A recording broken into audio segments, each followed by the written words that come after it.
नमस्कार दोस्तों। आज मैंने जो प्रश्न लिया है, इस तरह के प्रश्नों को यूपीएससी प्रीलिम्स में सबसे कठिनतम प्रश्नों में शामिल किया जाता है कि अगर आपको आता है तो ठीक है, नहीं आता है तो कोई बात नहीं, या तो आप गलत करेंगे या फिर छोड़ेंगे, उस टाइप के प्रश्न। लेकिन आज जो ट्रिक मैं आपको बताने जा रहा हूँ, जो तरीके बताने जा रहा हूँ, उसे जानने के बाद आपको मज़ा आ जाएगा। आप मुस्कुराने लगेंगे कि वाह, ऐसा भी हो सकता है और ऐसा ही होना चाहिए, क्योंकि जिस तरह के ये प्रश्न है ना, ऐसे बहुत सारे प्रश्न यूपीएससी पूछती है। हर साल एक या दो प्रश्न ऐसे पूछे जाते हैं। ठीक है, ये जो प्रश्न है, यूपीएससी उम्मीद नहीं करती कि आप इतने डिटेल में जाके चीज़ों को पढ़ें, लेकिन हाँ, इतनी उम्मीद ज़रूर करती है कि आप अपनी स्मार्टनेस दिखाएं, थोड़ा सूझबूझ का परिचय दें, बस इतना ही है।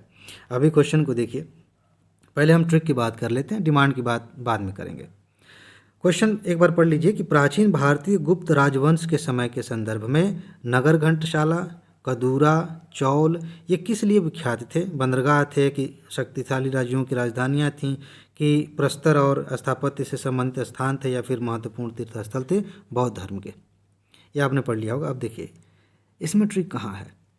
इसकी सबसे जो बड़ी ट्रिक है वो यही है कि इस तरह के प्रश्नों को देख के घबराना नहीं है। बहुत सारे लोग डर जाते हैं, क्योंकि पहली फीलिंग यही आती है कि ओ तेरी, ये कहाँ से आ गया, मैंने तो पढ़ा ही नहीं था।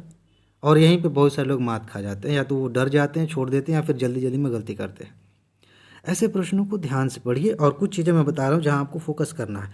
ऐसे प्रश्न ये प्राचीन काल से, मध्यकाल से, या फिर आर्ट एंड कल्चर से आते हैं। पहली बात, आप देखिए इस क्वेश्चन में जो लाइनें हैं ना, ज़्यादातर आपने भी यही किया होगा, ये गलती आपने की होगी, 99% लोगों ने गलती की होगी। जब इस तरह के प्रश्न यूपीएससी पूछती है तो हमारा दिमाग कहाँ अटक जाता है?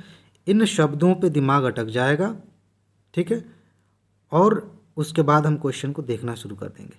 लेकिन यहाँ एक और खेल हुआ है, आप इसको भी तो देखिए कि ये टाइम पीरियड क्या है। गुप्त वंश के समय में ये बातें हो रही हैं। कई बार प्रश्न सीधा होता है कि प्राचीन काल के संदर्भ में ये शब्द हैं, बताइए इनका क्या मतलब है। वो सीधा सीधा वहाँ ठीक है, उसके बारे में हम बात करेंगे अलग तरीके से। उसकी डिमांड भी इसी तरह की है, लेकिन ट्रिक वहाँ अलग काम करेगी। फिलहाल जब इस तरह के प्रश्न हो तो आप देखिए कि वो टाइम पीरियड कौन सा है जिस समय की बात यहाँ हो रही है। गुप्त राजवंश की बात हो रही है। तो अब आप अपने दिमाग को गुप्त राजवंश पे फोकस करेंगे। जब भी आपने गुप्त काल के बारे में पढ़ा है तो वहाँ दिमाग को लेके जाएंगे, वहाँ घुमाएंगे कि अच्छा, गुप्त काल में कहीं ऐसा कुछ है, ऐसा कुछ पढ़े हैं। अब यहाँ से एक तरीका आपको सबसे ज़्यादा मदद पहुँचाएगा। देखिए, आपने पढ़ा है, आपको तुरंत दिमाग में आ गया, तो 1 सेकंड का काम है। क्वेश्चन आपने पढ़ा और फटाक से आपने ए लगा दिया, यही इसका सही उत्तर है। मान लेते हैं आपने नहीं पढ़ा, तब क्या करेंगे? इसका उपाय मैं बताता हूँ। गुप्त वंश के बारे में पढ़ा है ना थोड़ा बहुत, उसी के आधार पर देखिए, इस तरह के प्रश्नों को एकदम हवा में तो नहीं सॉल्व किया जा सकता, सिर्फ ट्रिक के बल पे नहीं किया जा सकता। पूर्व ज्ञान काम करेगा, पहले जो आपने पढ़ा है वो यहाँ पे मदद पहुँचाएगा। लेकिन इसका मतलब ये नहीं कि बहुत गहराई से पढ़ा होना चाहिए, बस सामान्य सी जानकारी हो तब भी आपको मदद मिलेगी। देखिए कैसे।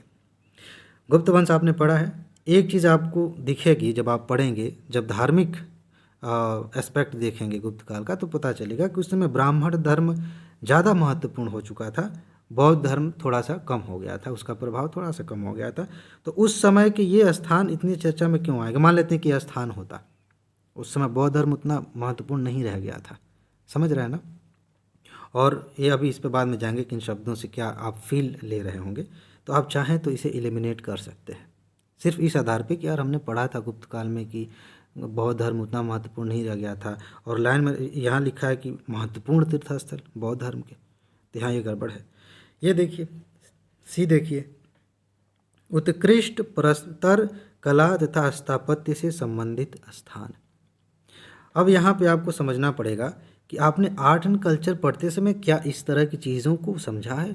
जब आर्ट एंड कल्चर आप पढ़ते हैं तो वहाँ गुप्त काल में क्या क्या कला थी, क्या था, क्या नहीं था, उस समय आपने पढ़ा है कि नहीं? यहाँ कन्फ्यूजन हो सकता है, लेकिन आपने अगर ध्यान से पढ़ा हो तो समझ में आ जाएगा आपको कि इस तरह के शब्द, और ख़ास तौर से ये ऐसा नहीं है कि इस कला के भाग हैं, इस कला से संबंधित स्थान कह रहा है। समझ रहे हैं ना? तो वहाँ थोड़ा सा गड़बड़ हो जाएगा।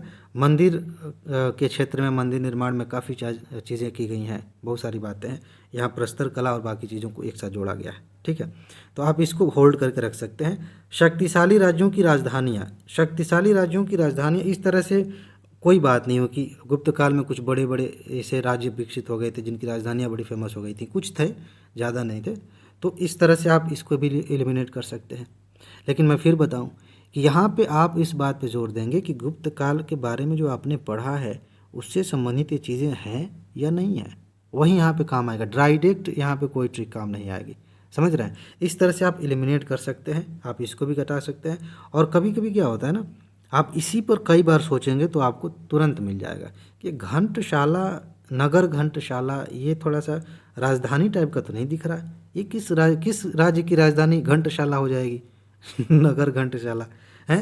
कदूरा किस राज्य की राजधानी हो जाएगी? ठीक है, ये स्थान ही है, लेकिन उस समय जो राजधानियाँ फेमस थी वो आपने पढ़ा होगा। ठीक है, चौल कभी कभी आपने सुना होगा आर्थिक क्षेत्र में, गुप्त काल में जब आप पढ़ते हैं तो इससे भी आप थोड़ा अंदाज़ा लगा सकते हैं कि ये हो ना हो ये बंदरगाह हो सकते हैं। अगर आपने नहीं पढ़ा है तो इस तरह से आप दिमाग दौड़ाएंगे। ज़रूरी नहीं है कि जिस फ्रेम पे मैंने बताया है वैसे ही आप अलग तरीके से सोच सकते हैं, लेकिन यही वो पॉइंट्स हैं, यही वो बिंदु हैं जिनके आधार पे आप सोचेंगे तो बहुत आसानी से ऐसे प्रश्नों को हल कर लेंगे। ठीक है जी, तो बस इसमें इतना ही है। बाकी दूसरे क्वेश्चन में, अगले क्वेश्चन में हम अगले डिमांड की बात करेंगे, ट्रिक की बात करेंगे। तब तक अपना ख्याल रखिए, खुश रहिए, मस्त रहिए, मुस्कुराते रहिए, जल्दी से सफल होइए और ज़िंदगी को एंजॉय करिए। आगे मिलते हैं, नमस्कार।